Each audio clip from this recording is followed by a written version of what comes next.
ठाकरे बंधूंच्या दौऱ्यानंतर आज मुख्यमंत्री देवेंद्र फडणवीस हे नाशिकमध्ये आहेत। नाशिकमध्ये मुख्यमंत्र्यांची जाहीर सभा होणार आहे। नाशिकमध्ये ठाकरे बंधूंच्या टीकेला मुख्यमंत्री काय उत्तर देणार याकडे लक्ष असेल। प्रचाराच्या शेवटच्या टप्प्यात मुख्यमंत्र्यांची नाशिकमध्ये जाहीर सभा।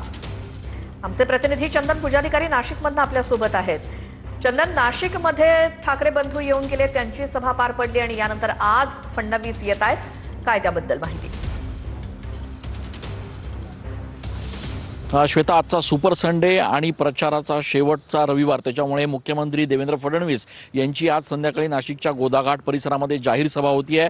आपल्याला माहिती आहे की मागच्या वेळेला निवडणुकीच्या अशाच शेवटच्या प्रचाराच्या टप्प्यात देवेंद्र फडणवीस नाशिकमध्ये आले होते आणि नाशिकमध्ये त्यांनी घोषणा केली होती की पुढच्या 5 वर्षांसाठी मी नाशिक दत्तक घेतो। देवेंद्र फडणवीस यांच्या त्या एका विधानानंतर नाशिककरांनी एक हाती सत्ता भाजपला दिली होती। भरभरून नगरसेवक जे आहेत ते भाजपला दिले होते। अर्थात या सगळ्या देवेंद्र फडणवीस यांच्या वक्तव्यावर नंतर टीका टिप्पणी देखील करण्यात आली। अगदी काल परवाला उद्धव ठाकरे, राज ठाकरे यांची जी जाहीर सभा झाली त्याच्यात देखील टीका करण्यात आली।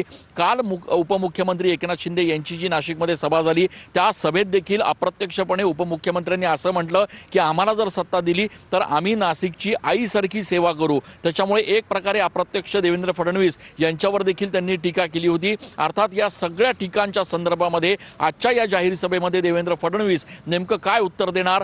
राज ठाकरे, उद्धव ठाकरे आणि त्याचप्रमाणे एकनाथ शिंदे देखील ज्या पद्धतीनं देवेंद्र फडणवीस यांच्यावर दत्तक पित्याच्या संदर्भामध्ये टीका टिप्पणी करतायत, त्याला देवेंद्र फडणवीस आज नेमकं काय उत्तर देतात? या माहितीसाठी धन्यवाद। तर आज नाशिकमध्ये देवेंद्र फडणवीसांची तोफ धडाडणार आहे। ठाकरे बंधूंच्या सभेनंतर आज मुख्यमंत्री नाशिकमध्ये।